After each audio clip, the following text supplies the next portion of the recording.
Welcome to the Lone Star Drift video series where one of our best drivers, Michael Van Schellenbeck, builds up a new drift car out of a simple 325i to kind of go along with this monster 650 horsepower drift car. He's going to use this in 2019. Please enjoy. Alright guys, so I completely forgot to shoot the intro to this video, so I'm uploading this after the fact. But today I'm working a little bit on my new sedan build, and I'm just trying to get a few things done. I really want to get it to the point I can start it, but I'm kind of just basically taking inventory of every little thing that I need to get there. You know, there's just like the car's been sitting for a year or two, and there's quite a few things that have been disassembled, so I have to, you know, get various things from the dealer and order a couple other things before we can make any actual progress. Right now I'm waiting on a bunch of parts, so everything will get a little bit more exciting after this. I apologize for the slow pace of this video, but it's just one of the things that has to be done, or a couple of steps that have to be done to get this car drift ready and running and all that. So I hope you enjoy it and at least learn something about what it takes to do a manual swap or pedal swap or whatever.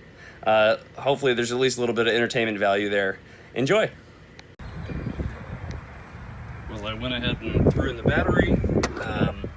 It's all charged up and hooked it up, and immediately the interior light came on, which is sweet. So put a little bit of paint on the bracket. I haven't bolted it down yet, just a little bit of primer, rusty metal, Rust-Oleum self-etching primer. I just scuffed it real quick and then threw that on there because it was kind of rusty. And that's the little bracket for the back down there, so just trying to prevent rust as much as I can. And then I've got the spotlight set up out here tonight. I'm trying to get a little bit of work done, but I'm realizing though that I can't really hook up the MAF right now with the coupler setup I have. I guess when you delete the ASC throttle body, the secondary one, like you have to get like a different rubber boot or something. So basically I need an adapter to get around the corner here, just like a little elbow, and then go to the MAF. Just plug that in. I might try starting it before I even get that, once I get the fuel pump hooked up, and just start it with no MAF, because when you have the MAF unplugged, it'll just run in like a limp mode kind of map, so it will just be a little extra rich and stuff. But I kind of just want to hear the engine run and make sure it still sounds good and smooth and all that. If it doesn't, there's a good chance I'll just pull it and then do a covering head gasket and ARP studs and baffled oil pan and all sorts of other junk at the same time. So for tonight, I'm gonna do a little research on what I need to actually delete that. And then I've also got the pedals here. I'm gonna go ahead and install the clutch and brake pedal and get rid of this automatic brake pedal. Let's see if the power seats work. Oh yeah, baby. Oh, we're living in high cotton right here. Tell you what. Okay, get this out of the way. Just want to be able to move this seat. Oop. Clear, damn it. Want to be able to move the driver's seat back as much as possible since I'm going to be laying down here.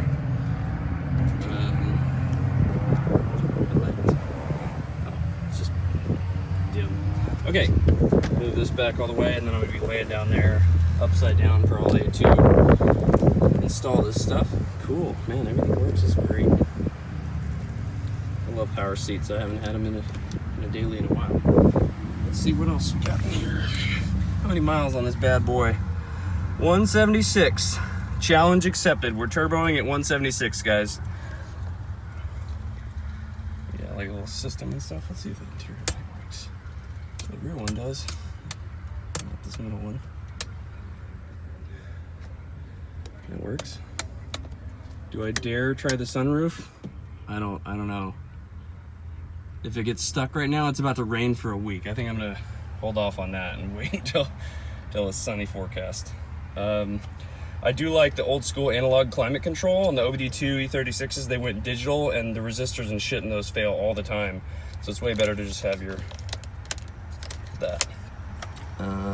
Let's see, what else? I'm also going to intentionally set the red line significantly higher than 7 just to make sure that it bottoms out the tack, because that's cool as hell. And let's see, what else? I don't know, I guess that's it for the little update here. I pretty much have to go get some parts from BMW. Oh, hey, what the hell? The middle light just started working, dope. All right, cool, thanks. Come on, give me the key. Oh, it's because it's not park. Stupid automatics. There we go. So, I guess that's not it for this video. I'm gonna include the pedal install in here. Let's see what we gotta do. Okay, so there's like a retainer clip here and a rod that goes through the brake pedal right there. That's where it hooks up. And then there's, you see the upper one way up there. So there's like the pivot point and then where it pushes through the firewall. So I've got to pull those little clips off with a plastic, or what am I trying to say? Straight blade screwdriver. You just like pry the lip up over the ball there, and then it just slides off. So I'm going to pull those off, and then that pedal should just slide off the pin that it's on up there. And a really nice thing, if you see that other pin, that's for a clutch pedal, and it's already there. Some of the cars actually have that. So even though this is an automatic, I don't really have to change out the whole assembly. I can just throw the clutch pedal on the left there. So it's pretty dope. So I'm gonna go ahead and do that, and throttle is hooked up, but it's not tensioned right. Oh, and the cable's actually supposed to go through that upper eyelet. I forgot about that. That's what that little hole is for. I think it like gets guided through that first. I don't know. I'll have to look into that. I'll also have to delete this little guy. This is an automatic kickdown switch. So when you push the throttle just hard enough, it'll downshift for you, but obviously we're not gonna need that, and I kind of don't want it in my way.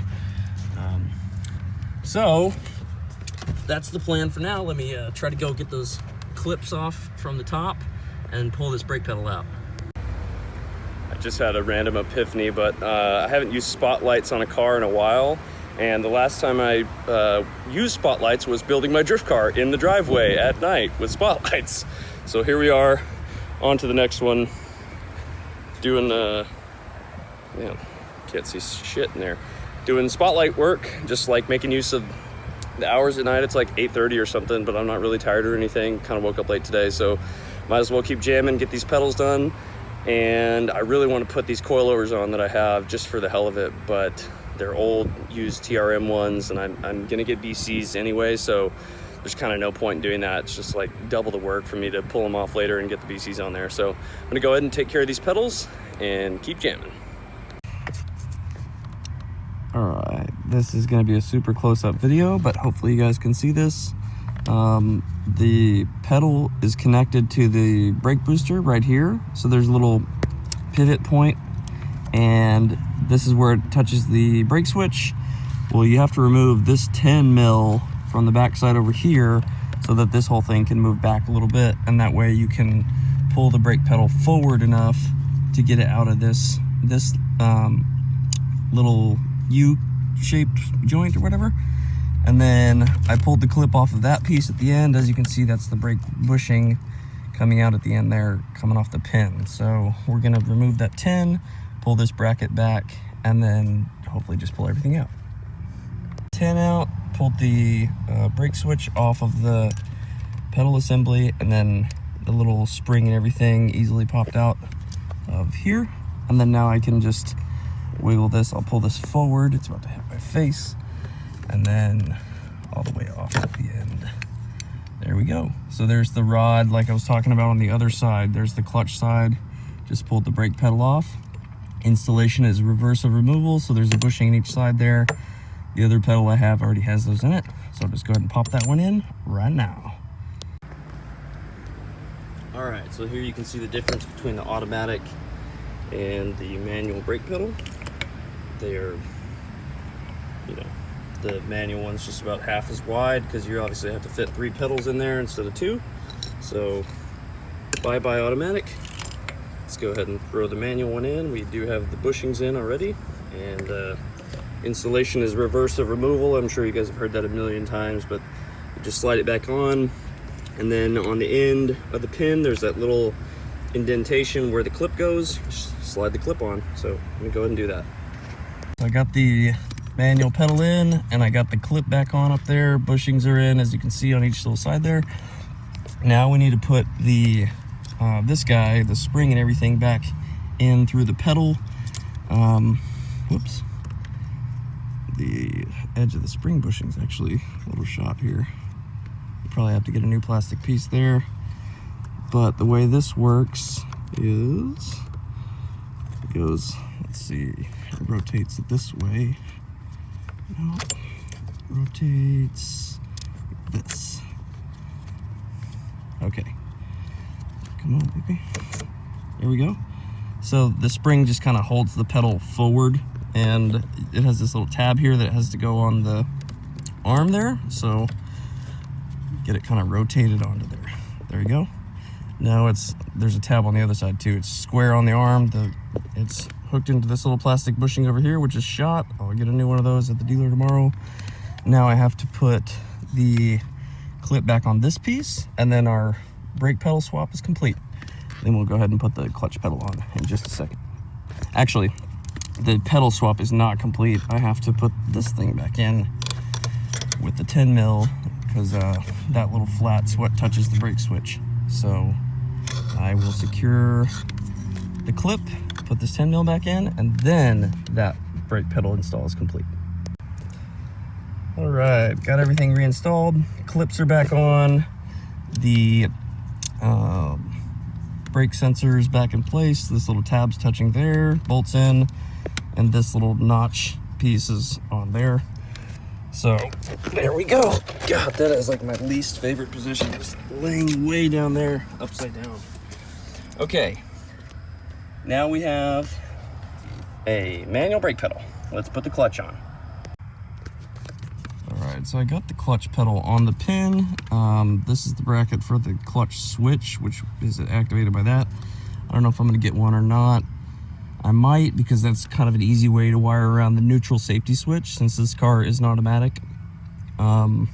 So let's see how I'm gonna tackle that. I don't actually have a clip for the end of the pin, the one that goes on the end like all these other ones.